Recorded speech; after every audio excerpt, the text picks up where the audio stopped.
Borja? Soy un tío normal, me gusta un montonazo entrenar y a raíz de eso pues puse a leer todos los artículos que podía, empezar a analizar máquinas, algo más a nivel científico y biomecánica. Vamos a ir muy a fuego con preguntas concretas Lunes de pecho. del tema de la inclinación, de caja torácica, del húmero, también si quieres agarre neutro, agarre crono. Pues lo primero es entender por qué queremos inclinar el banco, ¿Qué opinas tú del ROM, recorrido parcial y demás? por qué se puede beneficiar el pectoral del estiramiento, y aquí nos ponemos a hablar ya de esa famosa relación longitud-tensión. Creo que tiene poco sentido reducir el trabajo o la elongación del pectoral si quieres maximizar las ganancias. Vamos a hablar un poco de dorsal, descolgamos la escápula. No podemos entender cada grupo como que si elegimos un ejercicio u otro, hay unas fibras que se apagan y otras que se encienden. ¿Goma en la jaca? ¿Sí o no? Tío, pues mira, esto no te lo dije, pero ¿Full martillo? ¿Qué? hablamos del bíceps, bueno, bíceps, flexores de codo. Y esa es una buena estrategia. Ese tío que tiene una base de la hostia que lo haga, pero tú, si eres un chaval... Es como la gente que debate sobre volumen o intensidad. Claro, no tienes por qué debatir, puedes tener las dos. Bueno, chicos, chicas, bienvenidos y bienvenidas a un nuevo episodio de Un Café con Natis, episodio número 43. Me la juego, espero que esté bien. Y ya por aquí tenemos una cara que seguro que a muchos os sonará. ¿Qué tal, Borja? ¿Qué tal, tío? Encantadísimo. Gracias por venirte, que has te pagado un buen viaje. Bueno, y para mí un placer estar aquí. Bueno, si quieres, preséntate un poco para quien no te conozca, que también es verdad que algunos chavales que escuchan el podcast te escribieron y tal, que hablé, que te mencioné en un podcast y demás, y a raíz de eso estamos aquí, así que bueno, hacerlo ya con más gente, así habrá más episodios, y eso, que la mayoría de gente de este podcast, que yo creo que ya tiene un nivel de conciencia bastante alto, pues te conocerá, pero eso, si quieres, preséntate un poco, sobre todo pues, tanto a nivel deportivo, académico, a qué te dedicas. Pues nada, soy un tío normal, como todos los que estamos aquí, que le gusta un montonazo entrenar, y a raíz de eso, pues me puse a leer todos los artículos que podía, empezar a analizar máquinas, también muy influenciado y siempre estaré muy agradecido a Eneco, que para mí ha sido Eneco y David Marchante en los inicios. Para mí Álvaro Trainer también, mucho de él. Bueno, gente que me hizo meterme un poco dentro de este mundo, un poco más a nivel científico y biomecánica. Y en eso se basa mi día a día, tío, en disfrutar entrenando, en poner a la gente fuerte e intentar investigar un poco también yo.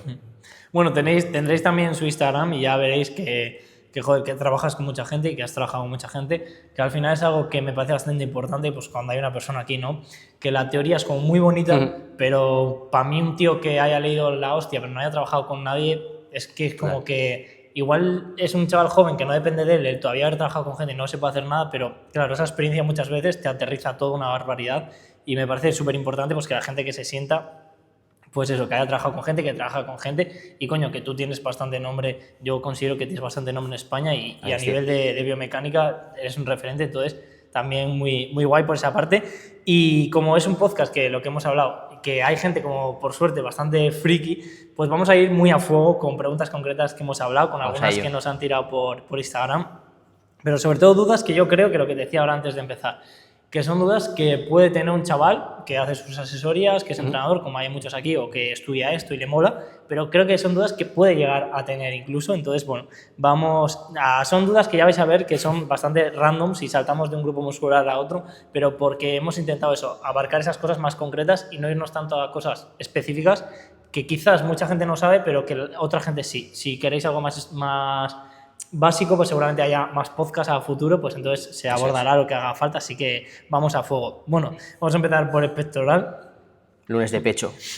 Lunes de pecho, eso primordial, y vamos a empezar sobre todo hablando del tema de la inclinación. Si quieres, coméntanos un poco, pues eso, tema inclinación, porque creo que durante muchos años se ha juzgado mucho dónde enfatizas en el pectoral en función de la inclinación, y luego pues hablar, si quieres, de eso, de caja torácica, del húmero, también si quieres agarre neutro, agarre prono, así Cosas que... interesantes. A darle caña. Bien, pues lo primero es entender por qué queremos inclinar el banco, que bueno, el pectoral todos sabemos que tiene diferentes regiones, gente habla que de 2, de 3, y una de ellas es el haz clavicular, que son las fibras más superiores del pectoral, las que todo el mundo dice que te falta llenar la parte de arriba, pues se refieren a esas, ¿no? A ese haz clavicular.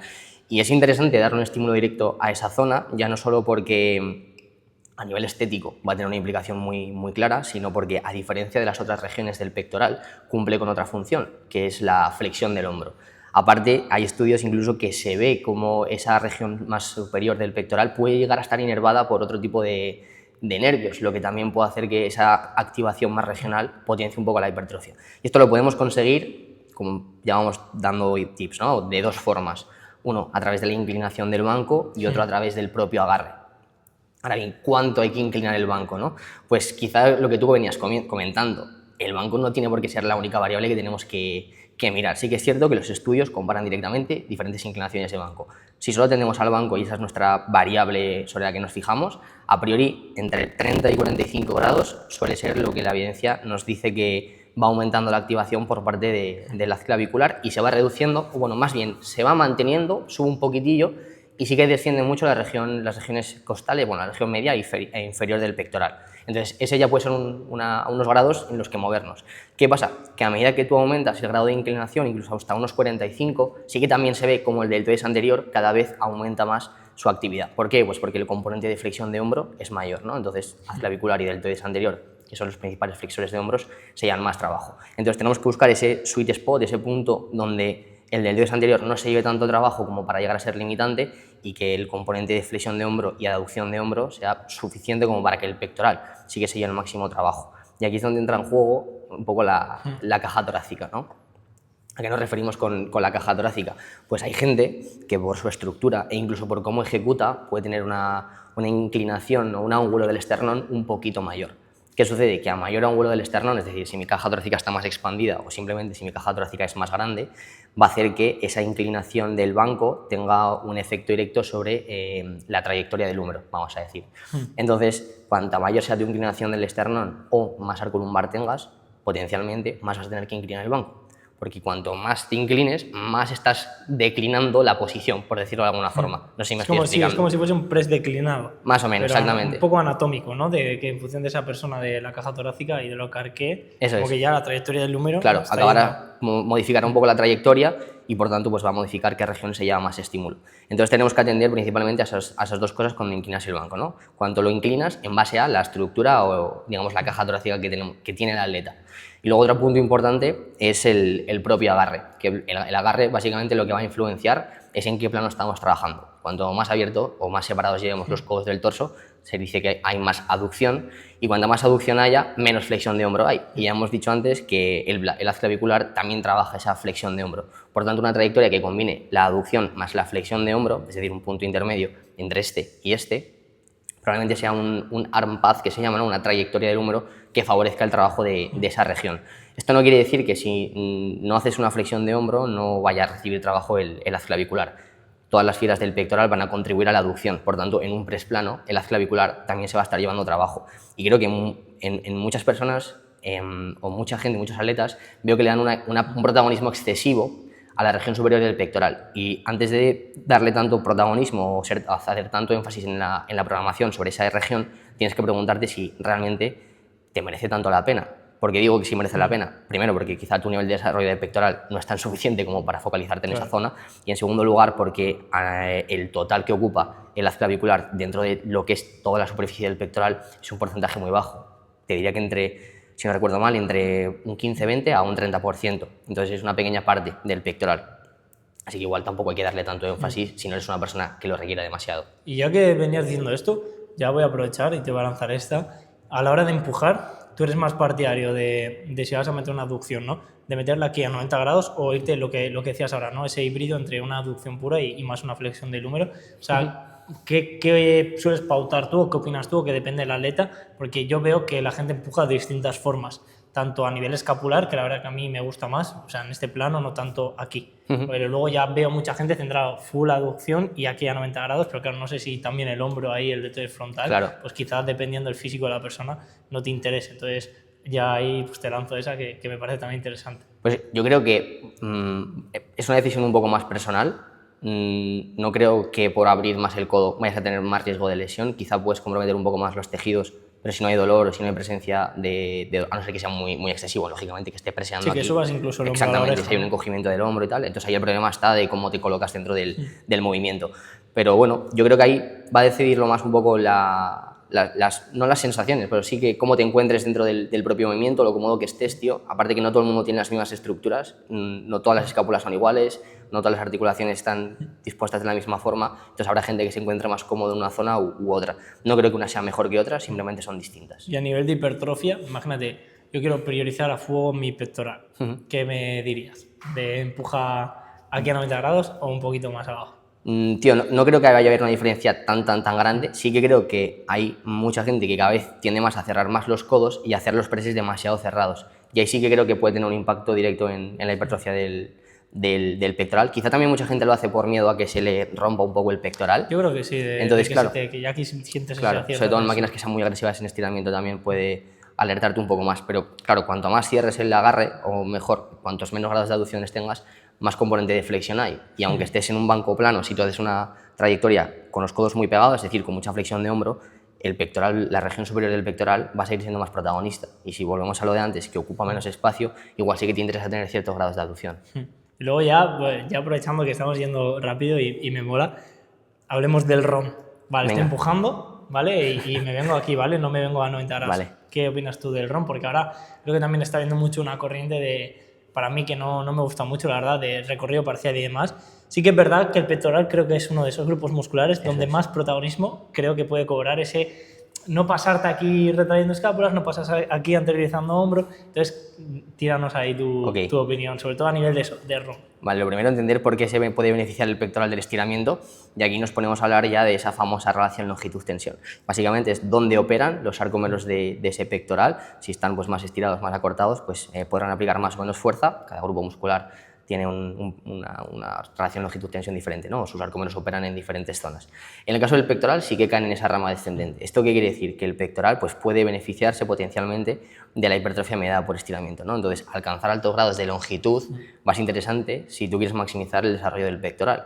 Entonces, sabiendo esto, creo que tiene poco sentido reducir el trabajo o la elongación del pectoral si quieres maximizar las ganancias. Entonces, ahora bien, esto no quiere decir que tengas que estirarte lo máximo posible, compensar con la caja torácica, estar todo el rato generando movimientos compensatorios para llevar los brazos todo lo atrás que puedas. Aquí, ¿no? Exactamente, rotaciones internas. Entonces, yo creo que lo que tiene que hacer cada persona para ver cuál es su rango activo es con una pequeña expansión torácica, tratar de llevar los codos todo lo atrás que puedas, y una vez no puedas más, pues probablemente llevar los codos más atrás de eso tampoco te tiene por qué beneficiar tanto. Y también tenemos que entender que las adaptaciones al trabajo en estiramiento quizá no son tan largoplacistas, entonces tampoco tienes por qué estar todo el rato buscando el máximo estiramiento siempre. También ahí yo creo, tío, que ves un vídeo de un atleta, y corrígeme si me equivoco, y como que ya rápido lo ves. O sea, tú ves, incluso tú se lo pones a un tío que no sea súper quisquilloso con la biomecánica, con analizar vídeos y demás, y que sea un entrenador, imagínate que no le da mucha importancia a eso, y fácil ve como, vale, hasta aquí, porque ya empieza cada atleta empieza a rotar, o empiezas a menearte de más, igual ya ahí ves un poco de, vale, no te hace falta realmente bajar hasta ese punto. De hecho, una cosa que sucede cuando tienen un rango de recorrido excesivo es que lo que sucede es que encogen un poco la caja torácica, ¿no? Meten un poco la caja torácica hacia adentro con el objetivo de llevar los codos más hacia atrás. Y eso realmente lo que está haciendo es que estés acortando el pectoral, porque tú te estás adelantando los hombros y por tanto origen e inserción están más cerca, lo que hace que ese estiramiento realmente no sirva de mucho, porque aunque estires aquí, claro, si tú estás haciendo compensaciones, estás como contrarrestando ese estiramiento. Aparte que el pectoral probablemente tenga menor capacidad de aplicar fuerza y tú no seas igual de fuerte, ¿no? Y tendrás que compensar con otros grupos musculares. Entonces, mantén la caja torácica en una posición estable, no restringas el movimiento de tus escápulas porque no tiene sentido, pero tampoco limites el rango de recorrido ni dejes de buscar ese estiramiento. Al final yo creo que lo mejor, como casi siempre en este tipo de cosas, es grabarte, verlo y ahí lo vas a ver. Hostia, muy buen inicio, me ha molado porque, tío, creo que son cosas de verdad, que la gente puede sacar bastante. Y otra pregunta que teníamos es, vale, básicamente estamos hablando de un empuje, ¿no? Estamos hablando de una aducción del pectoral. Entonces, imagínate, ¿tú ves necesario unas aperturas en máquina dentro de una rutina de pectoral? Porque al final es una aducción del húmero. Total. Entonces, ¿tú qué opinas de hablar un poco de las diferencias entre un press y unas aperturas? Imagínate en poleas, ¿no? O sea, ¿cuál es la diferencia entre un press y unas aperturas? Y hablar, pues, esa flexión del codo en la excéntrica y demás. Coméntanos un poco, pues, ¿qué opinas sobre todo a la hora de programar? Imagínate el día perfecto de empujes de pectoral. Vale. Un press y una apertura, como bien dices, tienen una similitud muy grande, ¿no? Y es que la trayectoria que lleva el húmero es la misma. La única diferencia en un press es que los codos van flexionados, eso hace que la carga esté más cerca del hombro y que puedas mover más kilos. Y una aducción con los codos extendidos, la carga está más lejos y por ende puedes mover menos carga externa. ¿Qué pasa? Que si a nivel reduccionista lo que sucede con el pectoral es lo mismo. Hay una aducción de hombro, por tanto la región que se va a llevar trabajo también va a ser la misma. Pero aquí hay que tener en cuenta, ahora mismo se me vienen a la cabeza dos cosas. Lo primero es que unas aperturas o unas Bayesian flies, ¿vale? van a sacar de juego al tríceps. Entonces, en cuanto empieces a trabajar con gente, te vas a dar cuenta de que hay mucha gente que con los presses, por muy bien que se alineen, por muy bien que tengan todo estructurado, van a tener unos brazos igual, pues demasiado predominantes dentro del físico y que se puedan comer, pues que se vea descompensado, ¿no? Entonces, quizá esa persona puede beneficiarse de un trabajo un poquito más aislado, con unas aperturas o unas Bayesian flies, donde el tríceps no tenga tanto protagonismo y que esto le permita dar un estímulo mucho más sesgado sobre el pectoral y que eso potencie la hipertrofia sin meterle demasiado trabajo a los brazos que están adelantados, están restándole un poco de estética al físico. Y luego, por otra parte, mira, se me ocurre otra, por otra parte, sucede que no todos los ejercicios tienen el mismo, lo que se conoce como ratio estímulo-fatiga. Entonces, tú si quieres ir aumentando el volumen de entrenamiento y eso hace que quieras acumular más series, si estás metiendo todo presses, puede que tus articulaciones te empiecen a lastrar, puede que la fatiga sea demasiado elevada. Externa al final. Totalmente. Entonces, eso hace que unas aperturas, que muevas menos carga externa, que es más analítico, probablemente, aunque un estímulo potencialmente similar para el pectoral, la fatiga que te lleves sea un poquito menor. Entonces, ese es otro punto que hay que tener a favor. Y por último, hay gente que le cuesta mucho también sentir el pectoral, ¿no? Y no soy súper partidario de guiar los entrenamientos por sensaciones, pero, esto entre comillas, ¿vale? Pero, yo creo que a todo el mundo le gusta entrenar y sentir lo que está trabajando, suponiendo que hay una buena técnica y demás, ¿no? Entonces, quizá meter unas aperturas al inicio de la sesión, si el pectoral consideras que no lo sientes demasiado, aún habiendo prestado mucha atención a la ejecución, selección de ejercicios y demás, también puede ser una buena estrategia para incorporar al inicio de la sesión, independientemente de que pueda parecer un poco redundante. Y más el pecho, que si no bombeas te vas a ir para casa llorando. Claro, hombre, hay que bombear. Y vale, perfecto, tío. Pues pecho, la verdad que lo que queríamos abordar muy bien. Luego vamos a hablar un poco de dorsal. Vamos a ello. Lo primero, melón ya de primeras. Remo unilateral en pole alta, pues un jalón unilateral de cualquier máquina. Descolgamos la escápula, Bueno, ¿o no? ¿Qué opinas? No sé cuándo se subirá el podcast, te lo comentaba antes que tengo un reel grabado. Yo creo que subirás el reel antes. Subiré el reel antes, ¿no? Bueno, pues si no lo habéis visto, voy a dar un recurso gratuito, si lo queréis me lo pasáis por Instagram, me lo pedís por Instagram y os lo envío. Entonces, lo primero que tenemos que entender es, oye, ¿por qué me interesa mover la escápula? O sea, realmente si nosotros miramos el origen de la inserción del dorsal, la escápula casi que no va a aparecer por ningún punto. Entonces no tendría mucho sentido tampoco dejar que la escápula se mueva. Eso es lo primero. Lo segundo que se plantea es, oye, si yo a medida que subo el hombro y paso de unos 120 grados, mi dorsal empieza a perder mecánica, eso ¿qué sentido tiene? De las preguntas. Nos adelantamos un poco. Más entonces, de 120 grados, entonces, las metemos juntas. Claro, pasan esas dos cosas, ¿no? Joder, si mi dorsal no va a actuar sobre la escápula y encima a partir de 120 grados no voy a tener tanta mecánica, ¿para qué voy a estar elevando la escápula, ¿no? Bueno, pues pasa lo siguiente, y es que es cierto que el dorsal no actúa directamente sobre la escápula, pero sí que puede descenderla a través de la articulación esternoclavicular, que es esta de aquí, ¿no? Va a tener mecánica, va a tener brazo de momento interno para poder descenderla. Concretamente, una región específica del dorsal, que son las fibras más verticales, las fibras más lumbopélvicas, pues van a tener esa capacidad de descender el hombro. También es cierto que estamos hablando de que el dorsal a partir de 120 puede perder mecánica. Esto, pues bueno, es debatible, son sujetos, estos estudios se hacen con cadáveres, la forma en la que se mide y demás, pues puede dar lugar a malas interpretaciones y que independiente, lo que está claro es que a mayores grados de flexión seguramente la mecánica sea peor, ¿vale? Entonces, ¿qué podemos hacer para darle trabajo a esas fibras más lumbopélvicas dentro del plano sagital, ¿no? Dentro de una extensión, descendiendo la escápula? Pues mantengo esos aproximadamente 120, 140 grados de flexión de hombro y una vez estoy en ese punto dejo que mi escápula avance. Entonces, de esta forma estás consiguiendo, por un lado, mantener buena mecánica para la extensión, porque el dorsal sigue teniendo ese brazo de momento interno, y en segundo lugar estás descolgando la escápula, que eso lo que te permite es que el dorsal se estire un poquito más. Y luego ya vas a tener, como te digo, mecánica para la extensión, desciendes la escápula, entonces no pierdes mecánica y ganas longitud. Entonces estás cubriendo un poco todo sin dejar que el dorsal sea el prime mover, vamos a decir, de ese movimiento. ¿Por qué? Porque a medida que tú involucras más gestos dentro de un ejercicio, va a haber otra musculatura por ahí que va a estar encargada de hacer eso, ¿no? Pues si hablamos del descenso de la escápula, tenemos el trapecio inferior que va a descender la escápula, el pectoral menor seguramente también, serrato probablemente tenga algo que decir. Entonces estás metiendo más músculos a comer del mismo estímulo, que pueden robarle un poco, ¿no? ¿Qué pasa? Que el dorsal sí que puede parecer que trabaja en la porción descendente de la relación longitud-tensión, por tanto también podría llegar a beneficiarse un poco. Es cierto que no cae demasiado, pero sí que cae un poco, entonces ese estiramiento podría ser beneficioso. Pero yo después de trabajarlo esto con muchos atletas y pedirle a muchos que lo hagan, otros que no, dejarse en alguna serie y en otra... Ya está lo bonito. Y el feedback que puedo recoger es que no es para todo el mundo. Ya, pienso exactamente igual. O sea, Pienso que ya no. llega al punto de decir a los chavales, tío, prueba, ¿te gusta? ¿No te gusta?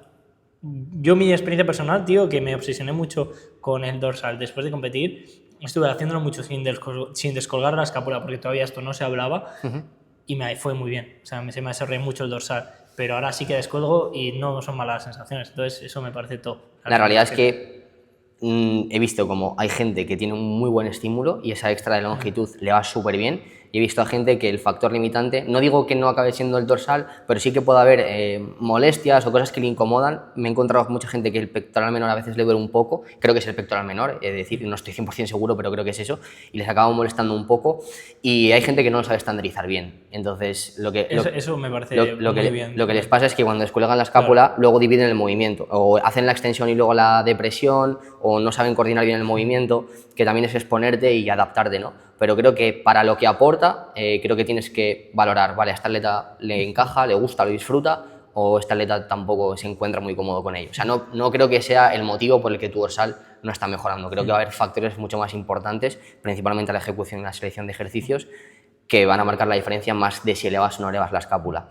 También hay gente que conecta mucho mejor con el dorsal si la escápula está descendida, porque el dorsal también está activo, descendiéndola. Entonces, si tú la mantienes descendida, pues vas a tener también un buen trabajo del dorsal. Entonces, ¿está bien? Sí. ¿Es la panacea? No. 100% eso, 100% lo de conectar más. Y al final también esto me mola, tío, porque eso a lo largo del podcast pues, siempre lo hemos comentado de que, a ver, que la teoría está de locos y que vas a ver, pues eso, pues un reel o 200 reels, ¿no? Porque luego mucha peña, muchos chavales que incluso copian lo que, yo que sé, que un referente en un set, ya no te digo en el sector, sino en una rama de ese sector hace y luego lo copian y el que lo ha hecho el primero sabe justificarlo, pero los siguientes no. Entonces, ¿qué pasa con los siguientes? Que tanto ellos como la gente que los ve es como, vale, la ley absoluta. ¿Por qué? Porque no lo han aplicado con atletas o no saben justificarlo y al final me parece muy top. Es que es eso en muchos ámbitos, es pruébalo, te gusta, no te gusta y luego ya ajustas en base a eso que no te va a mover la aguja para nada. Entonces eso me parece súper top. Y luego ya aprovechando el tema del dorsal, un chico preguntó que si era necesario hacer abducción para el desarrollo del dorsal. Bueno, más que dorsal, yo aquí me metería igual más en la amplitud de la espalda. ¿Y cómo ves tú de necesario el hecho de meter un patrón de abducción? Que bueno, para que los que nos estén viendo es eso, acercar el hombro al torso. Sí, y básicamente eso, porque igual hay alguien en el coche y está diciendo, hostia, ¿qué dicen?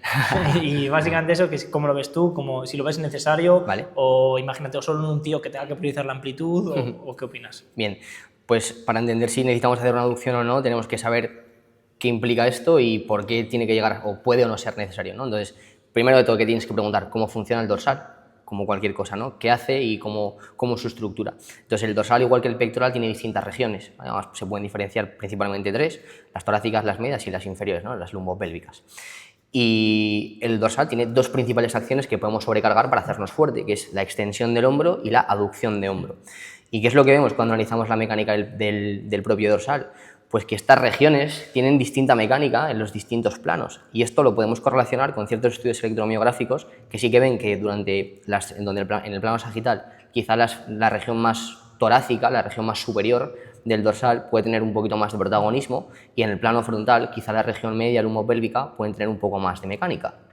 Entonces, sabiendo esto, si tú quieres darle un estímulo un poquito más global al propio dorsal, seguramente te interese combinar distintos planos, ¿no? Tanto un plano frontal como un plano sagital, y ambos van a contribuir a la amplitud, porque el dorsal es principalmente a lo que contribuye a que se vea mucho más amplio, tanto el plano sagital como el plano frontal. Antes era mucho de extensiones y remos para el dorsal y todo lo que sea por encima de la cabeza y demás, pues para la amplitud. O sea, no sé si me decía, densidad, exactamente, sí, y amplitud. Es mítico eso. Y realmente puede ser todo lo contrario, puede que aquí estés trabajando el dorsal y que aquí, si te inclinas hacia detrás, llevas los codos por detrás del torso, vas a darle más trabajo a la espalda. Entonces no tenemos que ver cómo un movimiento trabaja una cosa, otro trabaja otra, sino cómo estás ejecutando, cómo se están comportando tus estructuras y qué funciones estás trabajando. Y esto te va a dar información de hacia dónde estás llevando el estímulo. Pero por resumirlo todo, deberías de combinar los distintos planos, tanto el plano sagital como el plano frontal, si quieres darle un estímulo más global a todo el dorsal. Y creo que todo el mundo debería hacerlo, tío. Además, no solo existe el dorsal. Claro, también hay otras cosas. Solo el dorsal en la abducción del húmero, ¿no? También hay otros grupos musculares que van a contribuir probablemente a esa amplitud y que en el plano sagital igual no se están llevando tanto trabajo, como puede ser el redondo mayor. El redondo mayor es ese musculito que está justo encima del dorsal y que también te va a dar cierta amplitud.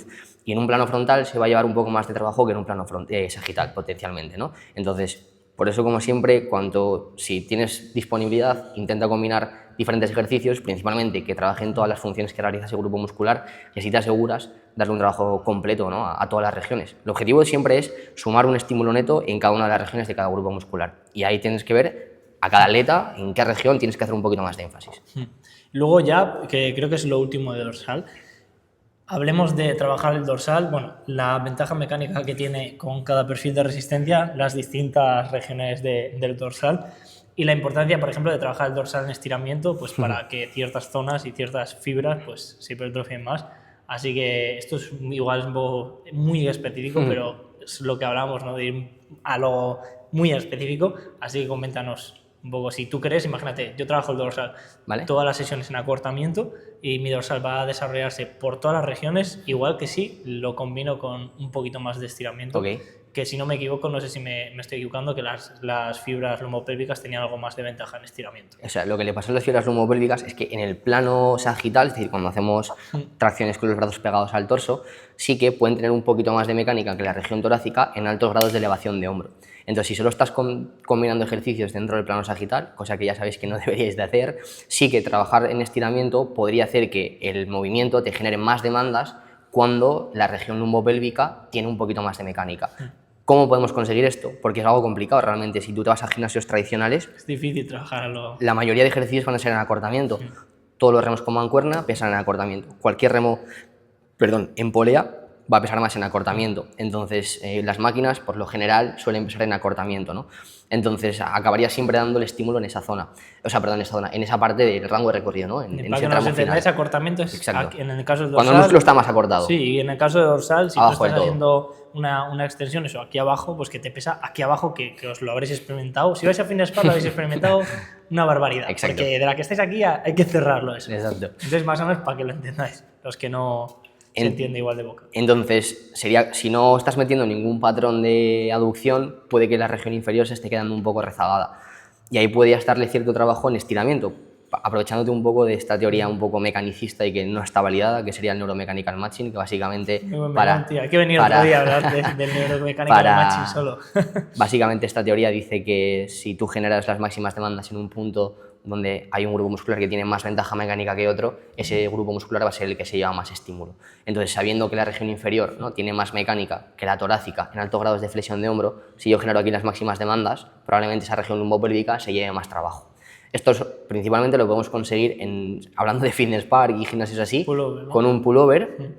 Aquí lo que tendríamos que hacer es ajustar la polea, o mejor colocarnos nosotros respecto a la polea, de tal manera que cuando tuviéramos esos 120, 140 grados de flexión de hombro, llevando la cadera un poquito hacia atrás, la polea caiga justo encima de la mano. De esta manera nos aseguramos que el brazo de momento externo es mayor cuando esas fibras lumopélvicas tendrían un poquito más de mecánica, un poquito más de brazo de momento interno. Y luego, yo es un ejercicio que le programo a bastantes chicos en el Fitness Park, con la máquina de Tecnogym, concretamente la que es un jalón prono de discos, que los discos van delante.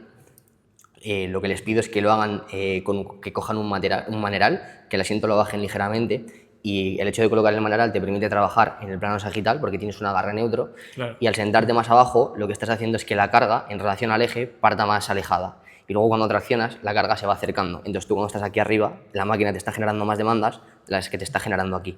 Entonces es una forma de un patrón un poco más global. Estos son los trucos prohibidos, ¿eh? Es un patrón un poco más global que quizá tienes más margen de progreso que en un pullover, que puede ser más complicado progresar, e incluso podrías meterlo hacia mitad inicio de la sesión si quieres darle más protagonismo a esa región y demás. Entonces esas son las dos formas que yo utilizo cuando tengo un atleta que no tiene demasiado trabajo, o sea, demasiado material para trabajar en ese Mucha gente también hace el remo Dorian unilateral bastante Claro, separado. la cosa es que ahí no estás trabajando, simplemente no estás trabajando con altos grados de flexión de hombro. Entonces ahí la región torácica... al suelo. Sí, lo podrías hacer. Si te pones desde una posición de caballero, lo podrías hacer. Igual te echan. Igual te echan, tío, sí. No, pero claro, ahí como no tienes tantos grados de elevación de hombro, la región torácica sigue teniendo más mecánica. Ahí lo que estás haciendo es intentar acoplar el perfil de resistencia al ejercicio al perfil de fuerza del dorsal, porque el dorsal va a ser más fuerte dentro de este rango, dentro de estos 60-80 grados de flexión de hombro, un poquito menos. Entonces, si tú consigues desde este punto que la carga te pese más, vas a tener más demandas aquí cuando eres más fuerte y menos aquí cuando eres más débil. Entonces, eso es un concepto un poco distinto y ahí daría igual porque la región torácica a priori seguiría siendo la que se llama más trabajo. O sea, porque las lumbopélvicas es siempre y cuando tengas Alto grado. Sí, a partir de 100, 120 por ahí suelen tener más mecánica o parece que tiene más mecánica que la región torácica. Pero quiero hacer un inciso aquí y es que no podemos entender cada grupo muscular como que si elegimos un ejercicio u otro, hay unas fibras que se apagan y otras que se encienden. Ya. Eso no funciona así. O sea, Se reparten, ¿no? Sí, o sea, todos van a intentar contribuir a generar la mayor cantidad de fuerza posible porque tú le estás diciendo a tu músculo, necesito que tracciones de aquí. Y si las lumopélvicas no pueden tanto, las torácicas, que tendrán un poco menos de mecánica, intentarán también meterle caña. Sí que es cierto que la hipertrofia ocurre a nivel local, a nivel de fibra, y por tanto las fibras que más estímulo neto estén recibiendo son las que más se van a hipertrofiar. Pero no tenemos que ver esto como unas se apagan y otras se encienden. Muy bien, tío. Creo que de dorsal ya lo tenemos. Vale. Sí, ya lo tenemos. Bueno, tenemos lo de flexión del hombro por encima de 120 grados. Yo creo que lo podemos meter en el saco de la escápula. Sí, un poco dependiente. Vale. ¿Goma en la jaca? ¿Sí o no? Tío, pues mira, esto no te lo dije, pero yo estoy haciendo una tesis doctoral, estoy apuntado, a veces que me paso más o menos por el laboratorio, pero justo mi tesis va de eso, tío, de cómo afecta el hecho de utilizar resistencia variable, en este caso a través de una banda elástica, en la hipertrofia. Por ahora solo he hecho el estudio agudo, que simplemente hemos estado viendo cómo afecta eso al rendimiento neuromuscular, no hay adaptaciones estructurales, pero espero dentro de poco poder iniciarlo. Digo espero cuando depende de mí, empezarlo no, entonces bueno, muchas cosas que hacer. Pero bueno, la cosa es esa, ¿no? El objetivo va a ser ese, ver qué sucede si yo a una prensa le añado una banda, ¿no? Bueno, ¿qué sucede cuando añades una banda? Que seguro que todos lo sabéis, pero por si hay algún despistado. Básicamente estamos cambiando el perfil de resistencia. Una prensa, una jack, cualquier patrón de sentadilla va a tener las máximas demandas en la parte de abajo, cuando tenemos más flexión de rodilla, cuando el cuádriceps está más estirado. ¿Qué sucede? Que el cuádriceps igual tiene un poquito más de mecánica para extender la rodilla en tramos intermedios. Entonces, añadiendo esa banda, lo que hace la banda es que te pese un poquito más en el tramo final, pero hay que también tener en cuenta que no solo tenemos que saber cuáles son las demandas de la propia máquina, sino que también tenemos que saber qué sucede a nivel de brazo de momento sobre la rodilla. ¿Por qué digo esto? Porque poner una banda, automáticamente la gente lo interpreta como el perfil sin acortamiento, cuando la realidad es que el perfil es más acampanado. Tú tienes menos demandas aquí, más aquí y menos otra vez al final, porque las demandas sobre la rodilla, a medida que la extiendes, son menores. Entonces, ahí lo que estarías haciendo es como lo del remo Dorian. Estarías acoplando el perfil de resistencia al perfil de fuerza, ¿no? Entonces, esto no está ni mal ni bien, o por ahora no tenemos evidencia que nos diga que es superior, pero tampoco tenemos evidencia que nos diga que es peor. Entonces, decir que poner una banda es peor para los cuádriceps o que te lo hace más fácil, no, o sea, es una afirmación que no es correcta, ¿no? Por tanto, el resumen de todo esto, bueno, por meternos un poquito más de lleno. No sé cómo explicar esto de manera sencilla. Déjame poner un trago. dale, ¿cómo así? Esto ya lo corta Carla luego. Bueno, además, hombre, esto es raro. Decía que es que estaba diciendo lo de que hay gente que le parece más fácil con banda y demás, cuando realmente no es que lo se está haciendo más fácil, porque lo dicen, no, como te pones la banda desde arriba, puedes meter más kilos. De que sigue pesando abajo bastante, tío. O sea, eso va a depender también de la magnitud de la banda. De la banda, ¿no? Claro, eso te iba a decir, claro, que en función de lo que pongas. Ya no solo de la banda, sino de lo que se estire la banda. Claro, porque y igual cómo abajo, la coloques. si no te está. Bueno, si arriba te está haciendo fuerza, pero igual abajo pues te sigues llevando la prensa, es que seguramente te encuentres también un muro. Okay. Mucha gente le pasa. Yo lo que quería decir de la banda es que mucha gente asocia a poner la banda como que sí o sí lo hace más fácil o que te hace tirar más kilos y que ven diferente poner la banda de arriba abajo que de abajo arriba, cuando la realidad es que el efecto es el mismo, ¿vale? Esto ya es por meterme un poco más adentro, ¿no? Cuando tú colocas la banda de abajo arriba, es decir, la cinchas desde abajo, lo que estás haciendo es que pese menos abajo y más arriba, porque la banda arriba está menos estirada y arriba se estira y te vuelve a pesar más. Cuando tú la colocas desde arriba y la cinchas hacia abajo, la banda te está tirando, te está asistiendo y arriba, al tensarse menos, te está dando más carga. Entonces el resultado, la pongas como la pongas, es el mismo, ¿vale?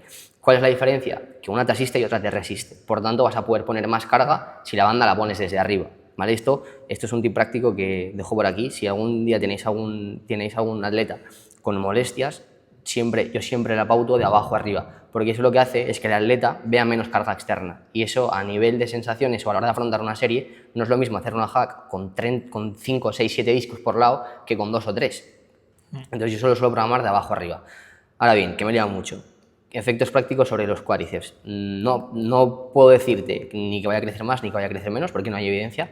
Mi apuesta o mi hipótesis, que también hace referencia a lo que opino para mi tesis, es que no va a haber diferencias, que la hipertrofia va a ser la misma, porque el grado de esfuerzo va a ser muy similar y ni siquiera creo que haya diferencias a nivel de hipertrofia regional. O sea, creo que va a haber la misma hipertrofia.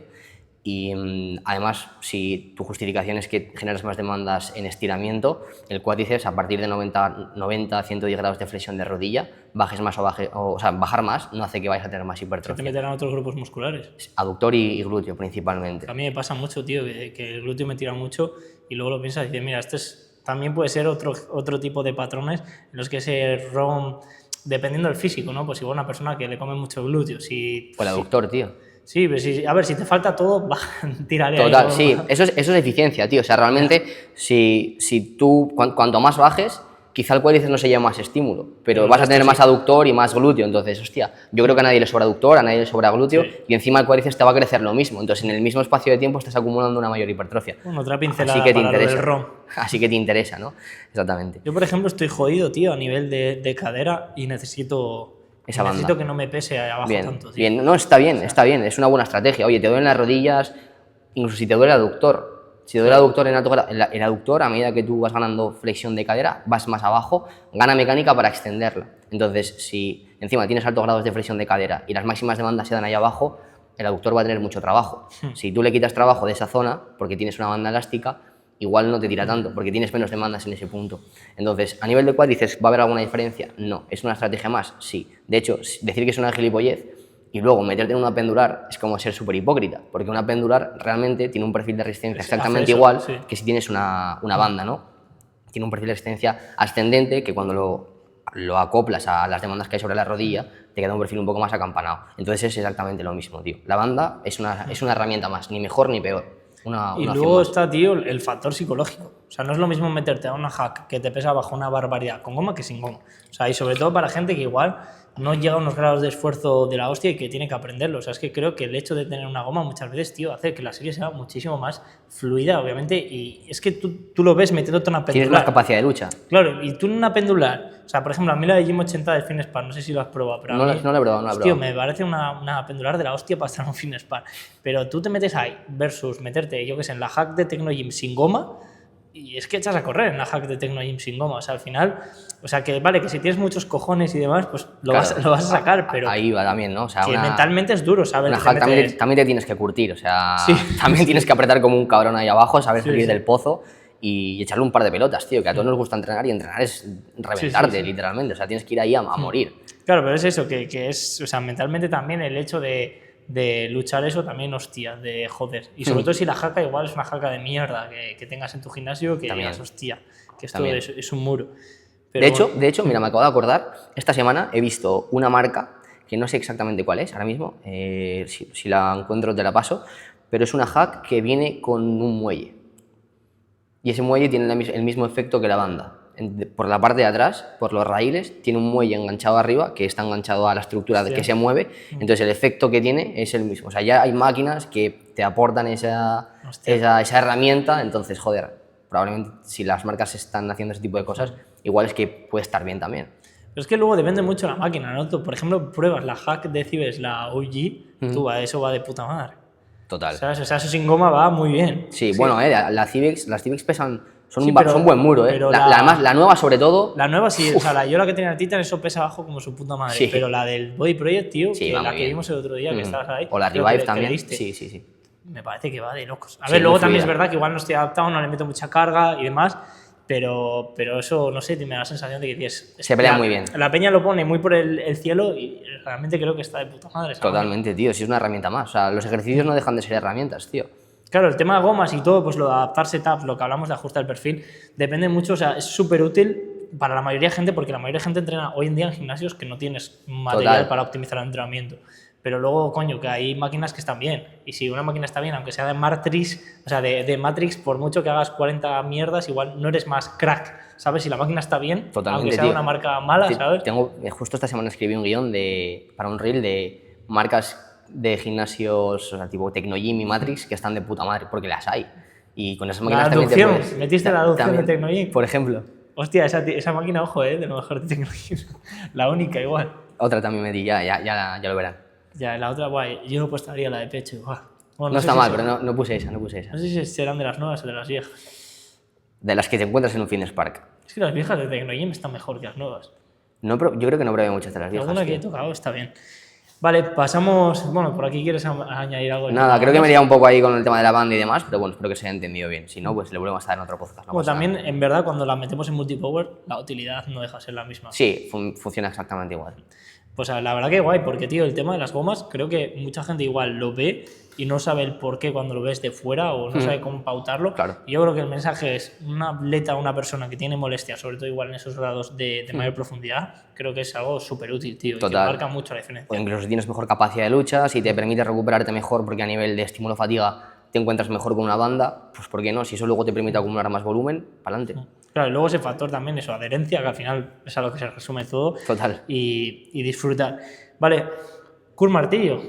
¿Qué? Hablamos del bíceps, bueno, bíceps, flexores de codo, Sí, eso creo que lo comenté también con Gardi. ¿ok? No sé si en el que ya salió o en el que iba a salir. Claro, que en muchos estudios se meten los flexores del codo. Exactamente, O sea, es un hablemos problema. si quieres de... Yo aquí lo que te quería tirar es, vale, persona que tiene que priorizar el brazo a fuego. ¿Vale? O sea, a fuego, pues mucha gente tiene que priorizar el brazo a fuego. Metemos un martillo. O sea, bueno, en ese caso justo creo que sí lo metería. Pero bueno, ahora comenta tú. ¿Y qué opinas? Si meterías, si no. O sea, esto hablando del braquial. Sí, hablando de... Es que creo que es cíclico, tío. O sea, bueno, como todo. Como todo en ¿Vale? este mundillo, todo es cíclico, ¿no? Y creo que el curl martillo llevamos unos años que ni Dios lo estaba haciendo y creo que hace... Yo lo programo bastante, tío. Pues creo que estaba igual de hace un año o unos meses que está volviendo todo el mundo a hacer curl martillo. Pero yo me acuerdo de hace 2, 3, 4 años, al menos mi percepción era de que no se hacía tanto como cuando yo empecé al gimnasio, que Vale. era mítico. Sí, sí que era mítico, tío. Pues a ver, vamos, lo de siempre, vamos a entender la mecánica de cada grupo muscular y podemos sacar conclusiones. Cuando hacemos un curl martillo lo que tenemos es un agarre neutro. ¿Esto cómo afecta a los flexores de codo? Bueno, pues el braquial como tal no tiene capacidad de pronar o supinar la mano. El braquial es el que está abajo del bíceps. El bíceps sí que tiene mecánica para supinar, para poner la mano cara arriba. Por tanto, cuanto menos supinación haya, menos trabajo va a haber por parte del bíceps y más la habrá por otros grupos musculares que flexionan el codo, principalmente braquial y braquiorradial, que el braquiorradial es este que está aquí. Entonces, utilizar un agarre neutro probablemente desplace un poquitillo el trabajo del bíceps y le dé más estímulo a estas otras dos regiones. Entonces, puede estar bien, es incluir más variedad, es darle trabajo a otras zonas, tener un braquial más grande también va a hacer que tu bíceps esté más grande, porque como he dicho, está debajo del bíceps, por tanto, si lo empuja más, tendrás un perímetro de brazo mayor, entonces no está de más darle trabajo al propio braquial. De hecho, indirectamente, seguramente, digo indirectamente porque quizá no lo saben, pero le están dando mucho trabajo al braquial si están haciendo un curl Scott. ¿Por qué? ¿Por qué digo esto? Pues porque los estudios científicos, la evidencia lo que muestra es que cuando comparan diferentes ejercicios, ¿no? Y uno que comparan mucho es el curl Scott contra un curl en banco inclinado.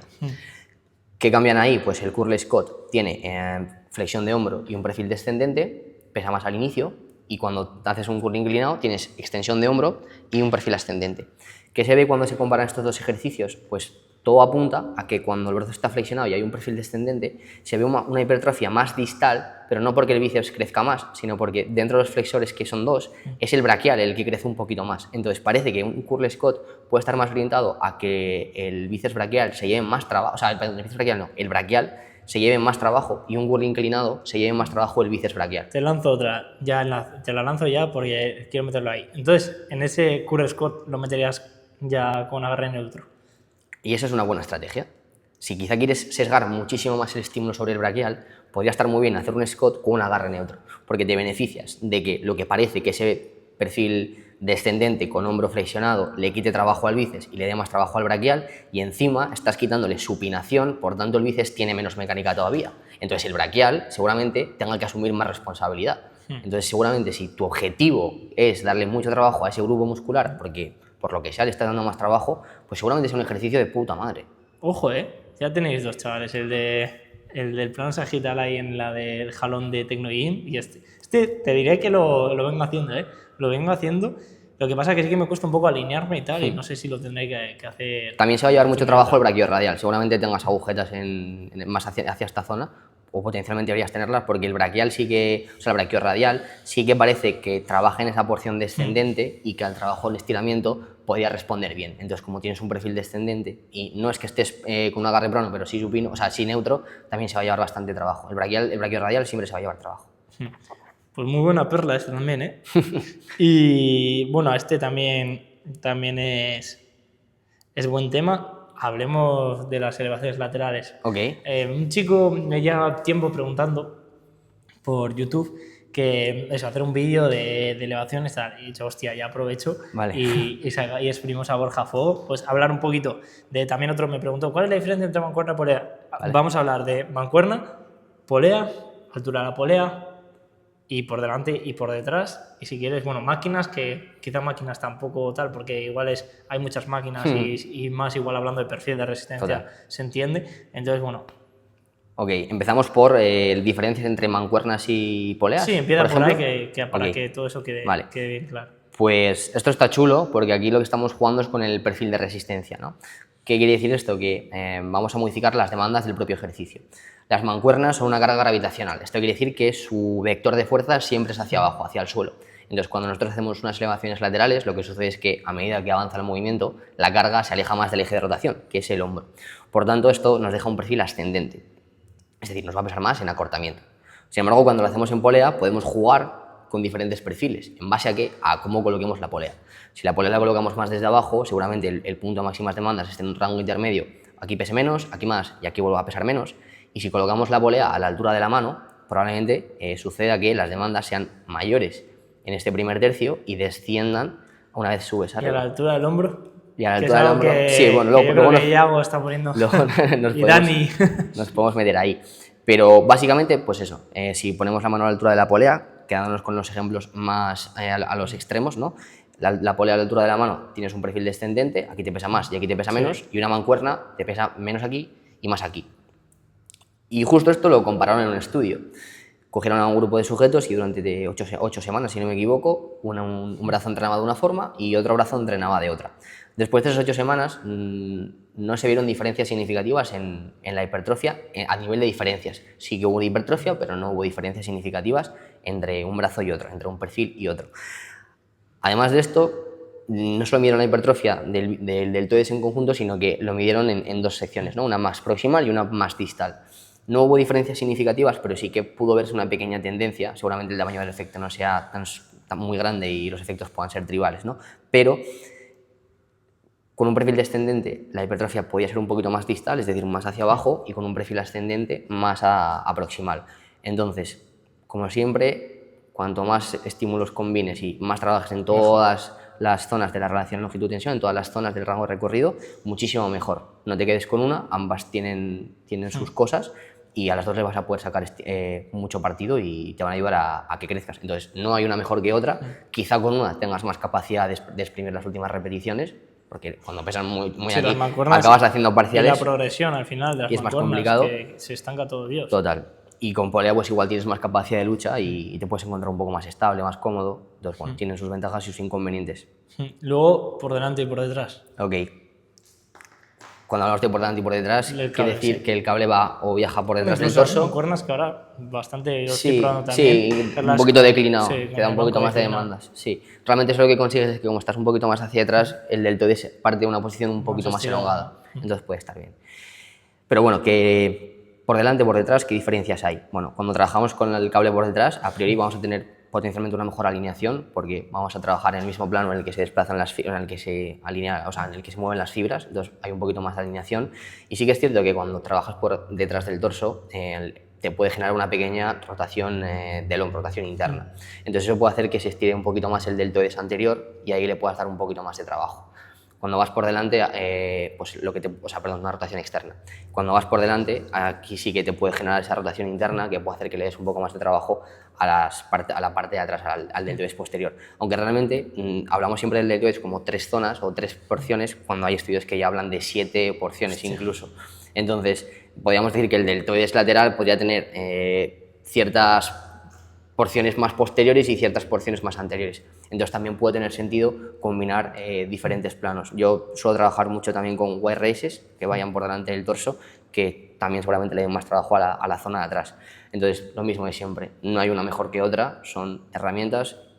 Lo único que puedes tener en cuenta es, oye, voy a hacer después una sesión de tracciones, vengo de trabajar el deltoides anterior, me quiero bajar un poco, ¿no? Sí, podría estar también, tener en cuenta, oye, pues mira, si le doy un poco más de trabajo a la zona anterior, ahí ya tendrías que ir a hilar muy fino y seguramente nadie de los que estemos aquí necesitamos hilar tan fino, pero sí que se puede tener en cuenta de cara a la programación de si pues, le estás metiendo mucho trabajo al deltoides posterior, pues igual te interesa quitarle un poco de trabajo en esos movimientos que no son tan específicos y donde también vas a estar acarreando fatiga, ¿no? Entonces ahí te puede venir bien.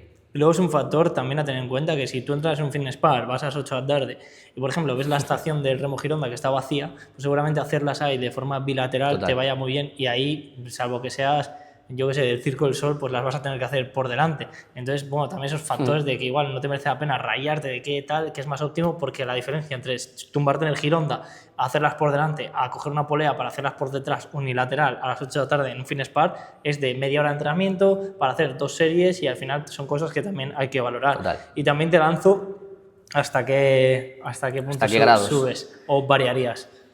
Mira, esto lo hablé hace poco con un chico por Instagram que me preguntó también sobre esto y yo suelo estandarizar el rango de movimiento hasta la altura del hombro, un poquito por encima, no mucho más, por la sencilla razón de que a medida que vas subiendo el hombro va a haber otros grupos musculares que van a intervenir y encima si a esto le sumas que el deltoides lateral en rangos muy acortados va a ser bastante débil, creo que tampoco va a merecerte demasiado la pena. Aparte que a medida que vas subiendo el hombro tienes tendencia a entrar en rotación externa, lo que potencialmente le daría más estímulo a la cabeza anterior del deltoides. Entonces creo que no merece la pena llevar los brazos mucho más arriba. Yo me ceñiría a unos 90, 120 grados como mucho y ahí es donde cortaría las series, tío. Y quiero hacer un matiz de lo que acabas de comentar tú ahora, tío, de lo del fitness park, están las poleas, tal, que muchas veces se habla de optimizar el entrenamiento y solo se atiende a cuál es el mejor ejercicio, cuál es la clave para que me crezca más este grupo muscular. Y muchas veces optimizar va más allá de eso y va a saber qué tiempo tiene la persona, qué disponibilidad tiene y cómo tienes que ajustar el entrenamiento para optimizar el tiempo que tiene y sacar los mejores resultados. Y muchas veces no es escoger el mejor ejercicio, sino escoger el que sabes que probablemente siempre tenga disponible, que le haga afrontar la serie sin estar preocupado de si va a llegar o no va a llegar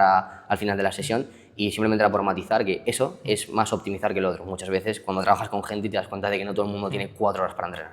Claro, ahí está la cosa, tío, de que creo que hay mucha gente con muchísimos pájaros, sobre todo lo que te comento, ¿no? Chavales, pues que les gusta esto, que es lícito, pero claro, que suben mucho contenido, ya no desde la parte de aportar valor, sino de incluso dando lecciones de, ¡buah, esto!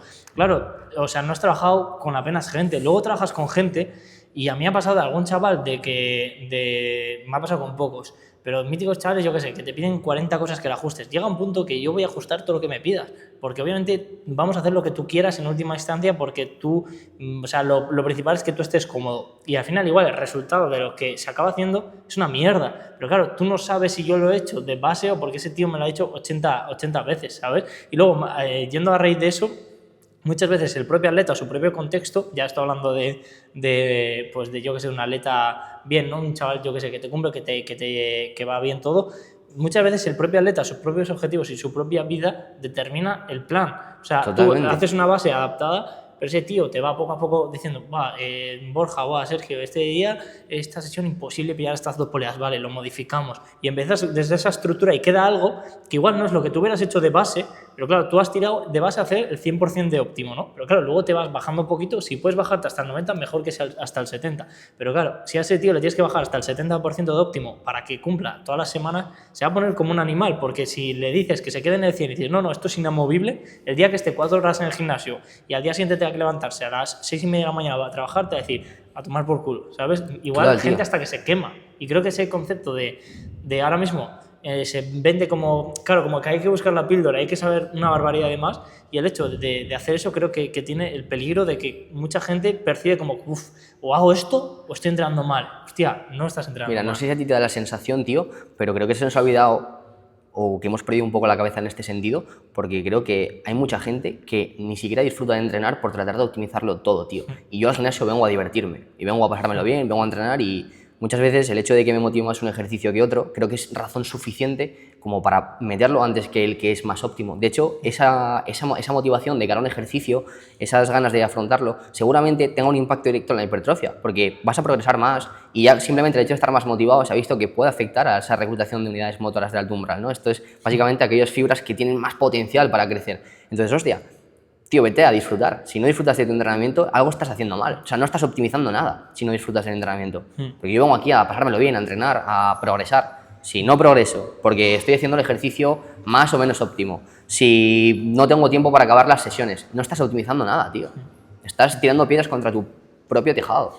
Sí, 100%, pero al final es eso, como que yo creo que sobre todo son las corrientes de chavales más jóvenes que, claro, imagínate, tú estás estudiando, estás con todo el tiempo del mundo y te piensas que el mundo es así de happy flower, ¿sabes? Y el chaval que te paga es otro chaval de tu edad, de 16, 17, que está guay, que a esa edad todos podemos tirarnos no sé cuánto tiempo al gimnasio, todos podemos buscar esto, y me parece incluso hasta contraproducente que el hecho de que muchos de estos chavales están intentando como coger esos consejos de gente que lleva entrenando 10 años y los cogen ahora, y creo que entre intentar ir a ver tan fino y coger esos consejos, al final creo que se están quedando incluso más cortos de lo que podrían alcanzar, porque igual esos chavales son los primeros que tendrían que enamorarse de esto, coger la adherencia que les motive, de progresar, y al final, claro, si, por ejemplo, otro que se está hablando bastante, ¿sabes?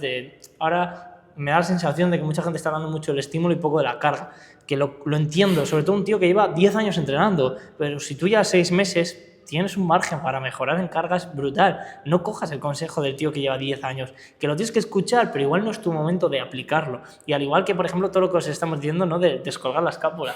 Tío, pues si llevas 6 meses entrenando, no te rayes tanto por descolgar la escápula. Asegúrate, ¿sabes?, que haya un plato más dentro de 4 meses, que eso te va a poner más fuerte que subas o no subas la escápula, tío. Pero no puedo estar más de acuerdo con eso, tío. Mucha atención al estímulo. Y digo estímulo entre comillas porque si tú te has puesto fuerte y has ejecutado bien, ese estímulo está ahí y es incuestionable que te habrás puesto fuerte. Si después de 4 meses me estás diciendo que no has subido carga, pero que tú lo notas mucho mejor, te aseguro que yo, sin notarlo tanto, pero habiendo metido 3 galletas más, claro, suponiendo que ejecutas bien, me habré puesto mucho más fuerte y no me preocupé tanto por las sensaciones. Claro, es que imagínate, tú pones 4 platos y en 3 meses tu técnica se ha deteriorado. Vale, bájate uno, pero ya llevas 2 más que el que se ha quedado con la misma carga y está controlándolo muchísimo mejor. Eso lo dije hace poco que hice un vídeo, de hecho saqué un clip y todo, dije, sí, a ver, que tú, esto ya es mucho mi opinión, que tú me digas que llevas 2 meses con un ejercicio y que te mueves mejor, que lo sientes mejor, perfecto. O sea, yo le decía en el vídeo, digo, es que me la pela. O sea, me la pela al menos a mí, porque yo cuando tenga 35 años me preocuparé de que tengo un hombro más arriba que el otro, me preocuparé de que esto lo que sea, pero a ver, cuando hablamos de hipertrofia, de maximizarlo, y cuando hablamos de culturismo, creo que no hablamos de salud. O sea, tu salud está claro que hay que, pues, sobrellevarla, obviamente, y si es culturismo natural la puedes sobrellevar al 99,99 periódico, pero si luego entramos en otros factores, pues yo qué sé, de cómo te mueves, de tener hipercuidado con todo, yo qué sé, pues imagínate, movilidad que hagas pues cada día, son cosas que teóricamente suenan muy bien, pero luego a la hora de la verdad me parecen súper complejas de verdad llevar a cabo. Y a lo que voy es eso, que sí que es importante moverte bien, tener buena técnica, tener buen control, nadie dice lo contrario, pero ¿por qué vas a elegir? ¿Sabes? De por qué vas a elegir no esto y me quedo con la misma carga no sé cuánto. Justo. Es que lo que te digo es ese tío que tiene una base de la hostia que lo haga, pero tú, si eres un chaval, pues, es como la gente que debate sobre volumen o intensidad. Claro, no tienes por qué debatir, puedes tener las dos. O sea, no tienes que renunciar a moverte bien. O sea, no tienes que solo fijarte en moverte bien y renunciar a progresar. Eso es. Yo creo que se pueden dar las dos de forma simultánea, tío. Yo soy muy exigente con mis chicos y con mis chicas de la calidad de ejecución. Muy pesado. Porque como tú ejecutas, estás diciendo a dónde va el estímulo. Y eso es incuestionable. Pero no tienes que dejar de sacrificar la intensidad, el progreso, por ese detalle. Yo creo que puedes ir trabajándolo todo de forma transversal, tío. Haciéndote fuerte y sabiéndote mover cada vez mejor. Y cuando reinicies un mesociclo, vuelves a reiniciar las progresiones, te quitas todas esas inercias y vuelves a empezar, tío. Pero no dejes de, o sea, no dejes de buscar el progreso. O sea, creo que es obligatorio. Y sobre todo eso de si no llevas mucho entrenando. O sea, que es lo que digo, que puede que esto la gente tenga algo de razón, perfecto, pero depende. O sea, es que el problema de ahora que yo creo que mucha gente coge consejos cuando no están en el punto de su vida o como atleta, de que tiene que coger esos consejos. Entonces, claro, tienes que tener mucho cuidado y, como siempre os decimos, tener vuestro propio criterio y vuestros propios valores. O sea, no cojáis este podcast y digáis, va, lo que digan estos. No, coger este, coger el del otro y hacer vuestro combo, ¿no? Y sacar vuestras propias conclusiones. Y lo de las progresiones es que, para mí, tío, es como que el ser humano siempre tiende a la homeostasis, ¿no? Y el ser humano, nosotros hemos nacido para estar cómodos, para el equilibrio y para la comodidad. Entonces, si yo encima ya, con este mundo que realmente es un deporte, que objetivamente, si no compites, objetivamente es un deporte mucho más sencillo que otros deportes. Si ya me estoy diciendo que no hace falta que mejore, yo, al menos mi sensación subjetiva, tanto conmigo como con la gente, es, vale, si yo te digo que llegues aquí, tú vas a llegar aquí, pero como yo ya te diga que te puedes quedar aquí, vas a decir, hostia, de puta madre, y te vas a quedar aquí. Y el día que vas a decir aquí, te va a decir tu cabeza, que no. ¿Para qué? Si podemos quedarnos con estímulo. Y al final, muchos días tendrás razón, que te tienes que quedar con ese estímulo y no progresar en carga externa, que no vas a progresar en carga externa en todo cada semana, eso está claro.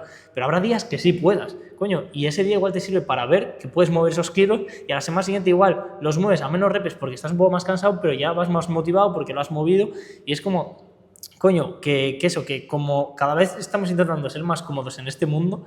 Y es lo que digo, ¿no? Que este deporte, tío, me parece más duro meterte a una jaula de MMA y que sepas la noche antes que te van a dar de hostias que lo máximo que hacemos nosotros, tío. Y te puedes quedar abajo en la jaca, con mucho. Claro, es que literalmente lo máximo es eso, pero claro, si encima yo le digo a mi cuerpo y a mi cabeza, no pasa nada en la jaca hoy porque hagas lo mismo que la semana pasada. ¿Tú te crees que mi cabeza va a decir, no, venga, pero vamos a hacerlo? Los cojones, mi cabeza. Yo creo que hazlo bien. Pienso que estarás de acuerdo conmigo, tío, que el culturismo es evolución, cada vez estar más fuerte, mover más carga, tener más masa muscular y todo ello pues te tiene que obligar a ese progreso. Entonces, renunciar a esa mentalidad de querer hacerte fuerte, de querer progresar, es la mejor forma de no avanzar al 200%, tío, bajo mi punto de vista. Y esto no quiere decir que tengas que renunciar a la técnica o al estímulo, porque tiene que venir de la mano. O sea, tú tienes que moverte bien y mover la máxima carga posible. No tienes que elegir una u otra. O sea, no tienes que meter una placa más y sacrificar toda tu técnica, ni tienes que quitarle una placa por moverte un poquito más controlado y que no se te mueva un poco el hombro. O sea, quiero que tienes que quedarte en el punto intermedio. Ejecuta a lo que mejor puedas, y puedes al 100% mejor que mejor,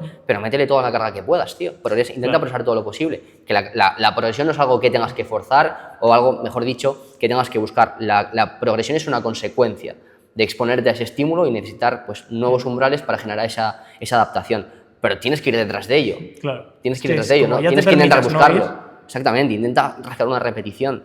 Date Aunque no lo hagas. Vete a por ese. Tienes que tener ese mindset, tío. Si afrontas una sesión o una serie diciendo, si no progreso tampoco pasa nada, hay algo que falla. Aunque no lo progreses, tírale a progresar.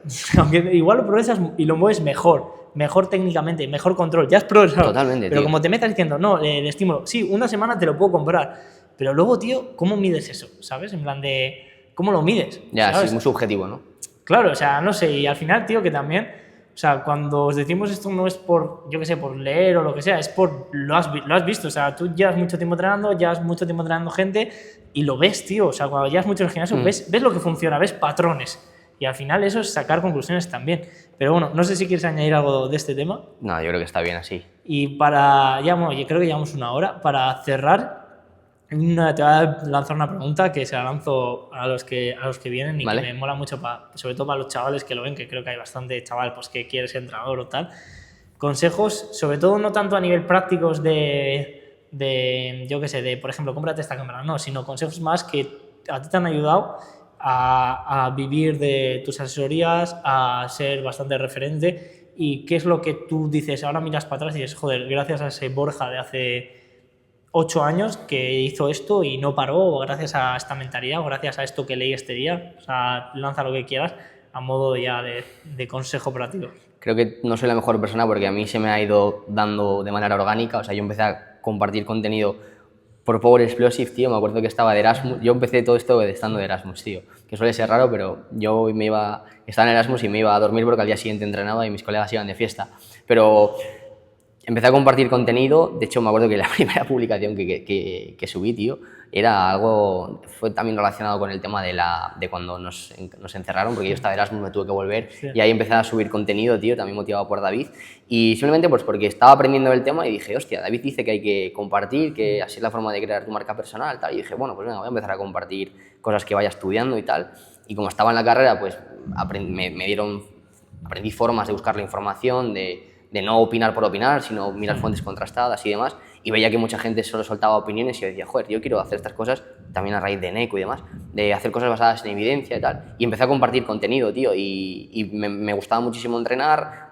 De repente me dijeron, oye, ¿llevas a gente o puedes ayudarme con el entrenamiento? Empecé a llevar a gente de la facultad, empecé a llevar a algún amigo y a partir de ahí fue todo bola de nieve. O sea, yo no empecé a compartir contenido pensando en voy a ser entrenador online, porque de aquel entonces tampoco era algo muy habitual.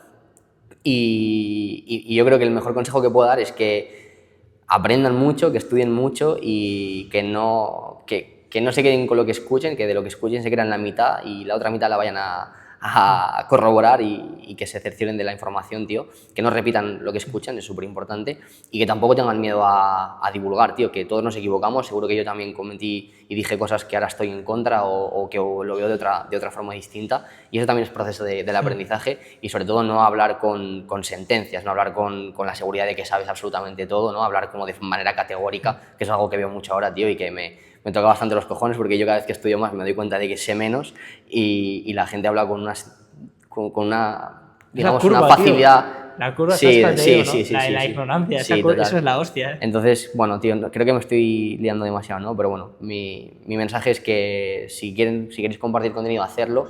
No tengáis miedo de equivocaros. Si os equivocáis, reflexionáis, aprendéis, lo admitís y ya está. Y que la rueda vaya girando, pero si no te gusta esto, creo que va a llegar un punto en el que te vas a quemar. Sí, ¿puedo vivir bien de las asesorías? Sí, se puede vivir bien de las asesorías, pero yo me levanto cada día y me encanta pasar revisiones y disfruto ver el progreso de todos mis chicos y todas mis chicas, y creo que si no tienes pasión, da exactamente igual lo que hagas aquí y en cualquier ámbito, tío. Entonces, si no te gusta, no lo hagas, ya está. Si te gusta, pa'lante. Muy buen mensaje, tío, porque creo que mucha gente igual como que se encasilla rápido y luego como que pasa el tiempo y se dan cuenta de que no es para ellos, pero no tienen un coste hundido que no pueden ya como girar. Totalmente. Y que siempre en la vida estás a tiempo de girar y de cambiar. Claro, tío, o sea, hay un montón de cosas que puedes hacer en la vida. Puedes entrenar y pasártelo de puta madre y dedicarte a otra cosa. O sea, mi vida es todo gimnasio, tío. A veces también te saturas un poco. Es una putada, sí, es una putada, a mí me pasa. Como tu círculo, claro. todo tal. Y mi novia, porque no está muy en el mundo y con ella casi nunca hablo de estas cosas, a no ser que le cuente el análisis de la última máquina que vi, ¿no? O el último paper. Pero tengo la suerte de que ella, como estaba fuera del sector, pues nuestros temas de conversación se van por otros sitios, tío, y eso lo agradezco mucho. O sea, yo no lo puedo agradecer tanto. Así que nada, bueno, dejaremos por abajo el Instagram de Borja, gracias, también tío. como siempre el mío, el código LivePro, tío. Exactamente. Mencionar una cosa, tío, y es que estamos haciendo el podcast en el gimnasio de ADH, aquí en Galicia. Sí, hostia, también gracias a ADH. Os animamos a que vengáis por aquí a conocerlos. Si venís por aquí, me podéis mandar un mensaje y nos pegamos un entreno o lo que sea. Y que sois bienvenidos aquí todos. Y joder, tío, que el nivel de Galicia de los gimnasios es una barbaridad. O sea, que chavales, ya este verano, bueno, cuando veáis esto igual queda poco verano, pero el verano siguiente, misión de todos, coche de alquiler o coche Exacto. vuestro, y Body Project, ADH, GT, tenéis el JP de Ourense, un par de San Sensios, el Iron, no sé qué. O sea, ya tenéis 5 gimnasios que son pepinos en Galicia solo, y encima hace bueno. Y encima este está al lado de la playa, tío. Sí, y es verde. Hace bueno, igual os llueve, pero no hace calor, que eso también es importante. Exactamente. Y nada, que la gente del norte, tío, somos muy majos.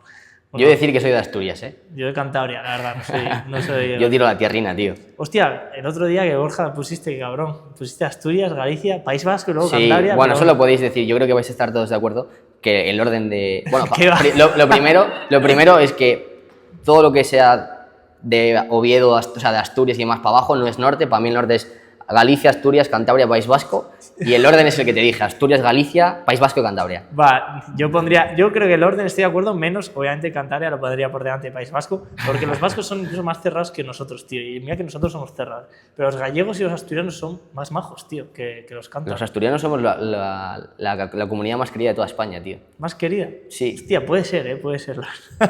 Puede ser. Y lo del norte, tío, por contar una anécdota, cuando fui a Tarragona me dijo un tío, no, yo también soy del norte, de Burgos. Dije, Nada, eso no es norte, tío. Bueno, eso ya es sur para mí. son los del sur para nosotros. Si pasas el Negrón, tío, ya es todo sur. Bueno, pero chicos, que nos en Burgos mucho. hace un frío de cojones también, eso tiene. Sí, eso es verdad. Pues nada, chavales, habrá más. Habrá alguno más, se nos han quedado muchas cosas. Habrá uno hablando de neuromechanical matching. Joder, ya ves, hay de todo para hablar aquí. Bueno, vamos a entrenar ahora. Sí, vamos a entrenar, también lo voy a grabar, así que nada, señores, un placer los que hayáis llegado hasta aquí. Gracias por invitarme, tío. Nada, gracias a ti por estar aquí y también a meternos un sushi. Así que nada, nos vemos en el siguiente episodio. Chao, chao.